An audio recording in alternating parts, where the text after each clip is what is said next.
record. All right. Yeah, Sucio.Talk. Hanging out with Bobby with 1B. Right? I love that name. I was like, yeah. Because, sometimes people have Instagram names that are like this long sentence. Yeah. But sometimes if you take the time to read it, it's usually pretty funny. So, but I was eating at the Reverie last night with Johnny Sparrow. Shout out to Johnny. And I get a message from you, and you say, hey, I see that you're in town. Welcome to D.C. And I was just like, let's do a podcast. And you were just saying, like, why did you respond to me so quickly? People don't usually do that. Yeah. So, so what's up, man? How you doing? Good.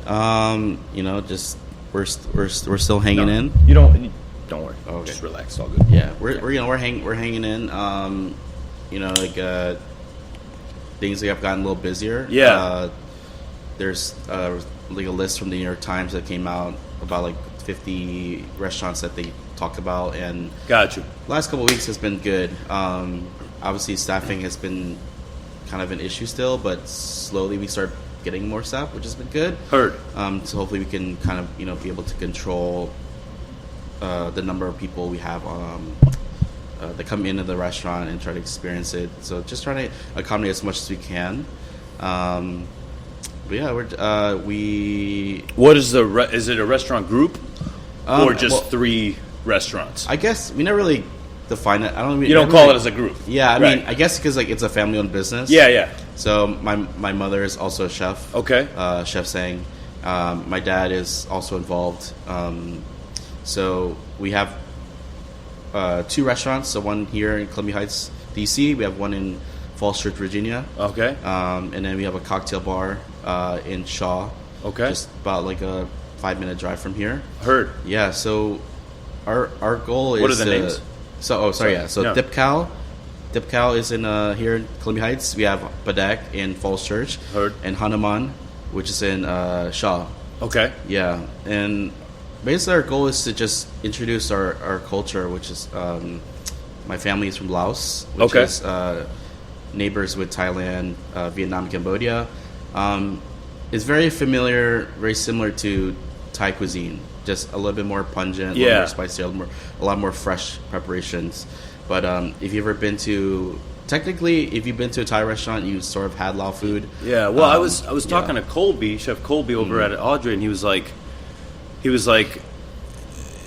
usually, even though it's a Laotian? You can say Laotian. Laotian, gotcha. Yeah. Okay, and see, I always make myself sound like a fucking idiot, and I'm going to listen to this and be like, Dave, what the fuck? You know what I mean? Like, but again, we're not the smartest people. That's why we cook. Exactly. Right? Yep. You gotta understand.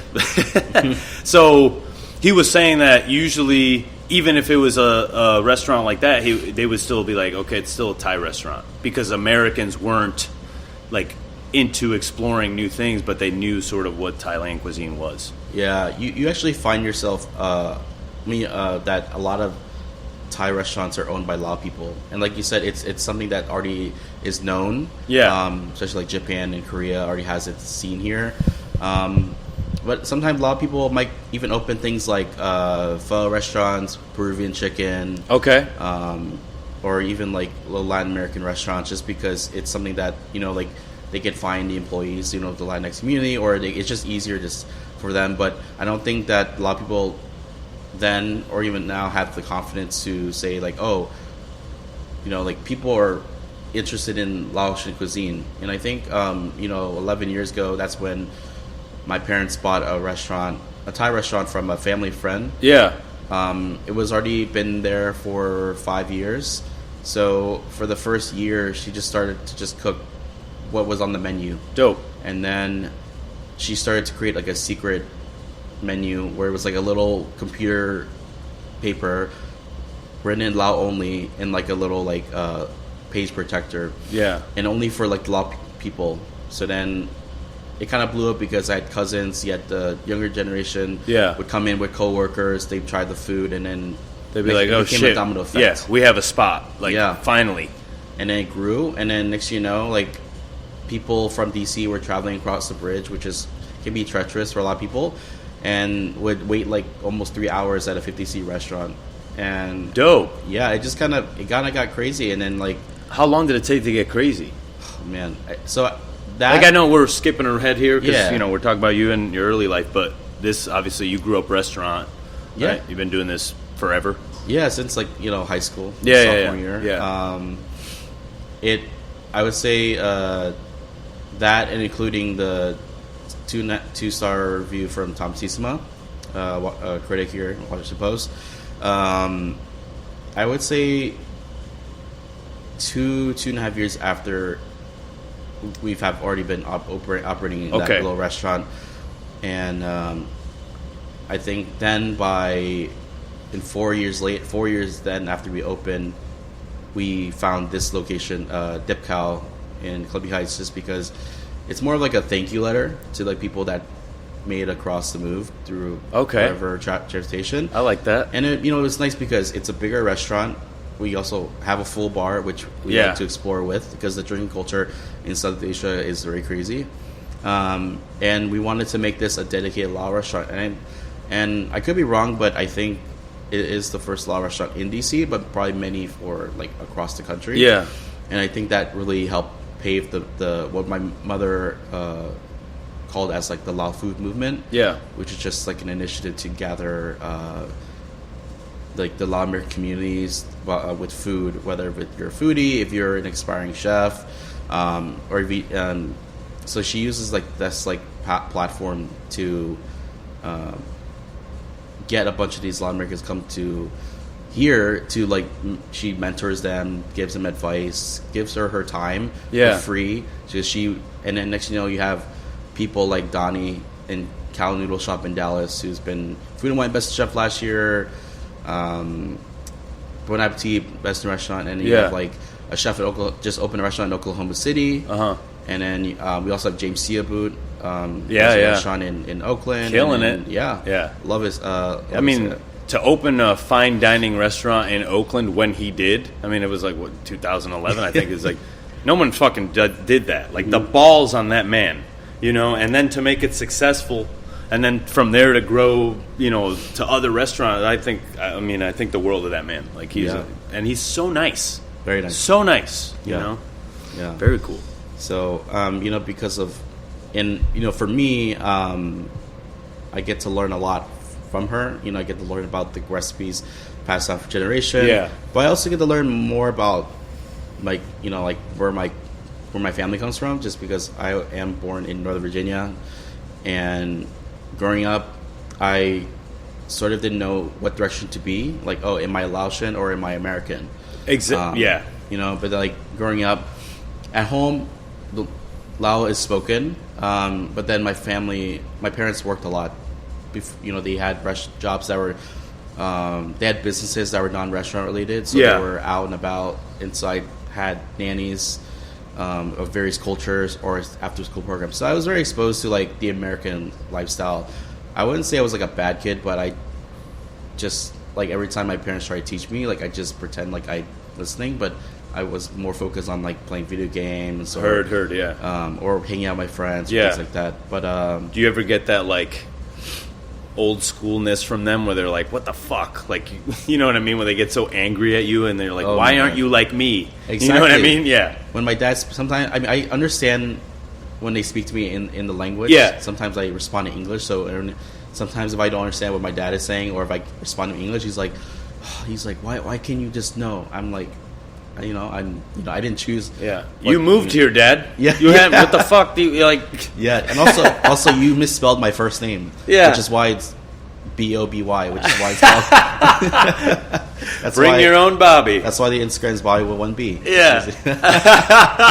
You're like, bro, they're calling me Boby in school. Oh, come on, bro. 100%. You know that. Yeah. You know it. Damn, that's I was in Nashville, and I was driving around exploring, sort of like getting a coffee before dinner, and I pull over, and this woman is walking with her kid, and she comes up to me and she's like, may I ask you something? And I'm like, oh, what's up? And she's like, what ethnicity are you?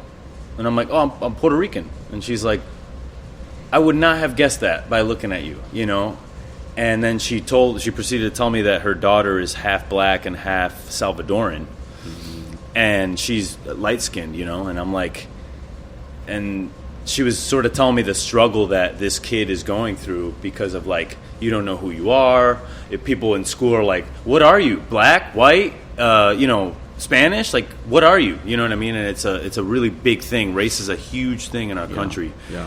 And, like, I have white-skinned cousins who are more hardcore fucking Boricua than I am. You know what I mean? Yeah. Like, fucking gangster motherfuckers. You know what I mean? And it's like, to me, that, like, I don't identify as black or white. I identify as Puerto Rican.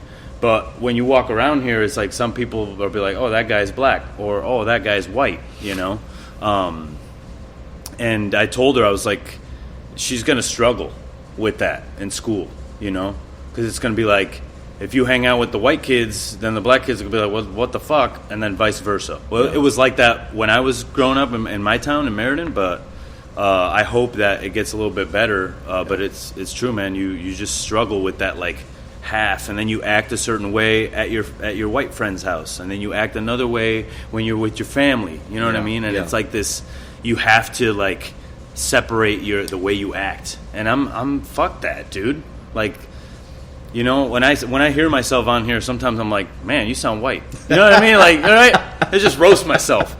But that's okay. Like, I'm not trying to be anybody other than myself. You know, and I feel like sometimes people, like, want to put a label on you. It's like, well, you should talk like this, or you should be like that. It's like, no, fuck yourself. I'm myself, you know? And I feel like children of immigrants deal with that for a long time. And I'm sure that now, you know, you're coming into your own as you get older, and you, like, break out of that. But it's like, you still think about it. And you're like, oh, I had to do all these things in order to be accepted in certain circles. And I had to not do these things to be accepted in those circles. So I'm kind of happy about, even though we are still where we're at, we're moving in a positive direction. It's going to take 100 years, but, you know, that's fine. Yeah. It's fucking crazy. Where were we? I'm sorry. Yeah, where were we? We talked about your mom growing up. Yeah. You speaking the language and answering your dad back in English. He was like, "What the fuck?" Oh, 100%. You know, and then you were like, "You brought me here." Yeah. So we're dealing with that. But your parents seem hardcore. Like, they seem like they came over here with like, we're gonna fucking have businesses and shit like that. Did they do any of that back in the old country? Not as much. I mean, like, my parents left during the Secret War. Okay.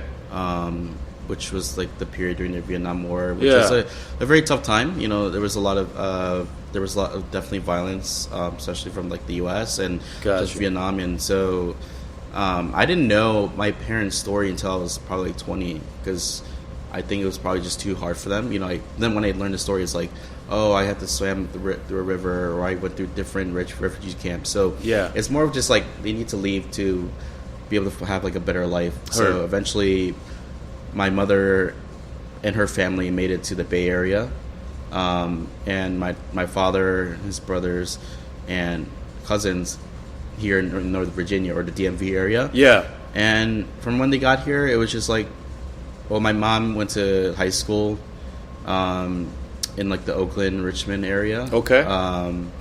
And my dad just was in English school. He was working in restaurants. He actually worked for this chef named Yanni Cam. Okay. He was, like, one of those, like, OG DC chefs. And I think, like, they just worked, you know, like, they worked. And once when my father and they moved here, and they basically worked, you know, like, they had a carpet business. They were doing home maintenance, or they were contractors. They helped open restaurants for friends. Like, friends needed help, so they helped there. Yeah. And my mother just, when my parents had a business, my mom was mostly at home. She cooked a lot, just recipes she found online, or she was making school lunches for myself, and she had a little catering business. And then 6 months into it, people were like, "You need to do a restaurant." Yeah. My mother didn't want to because she knew how stressful it was.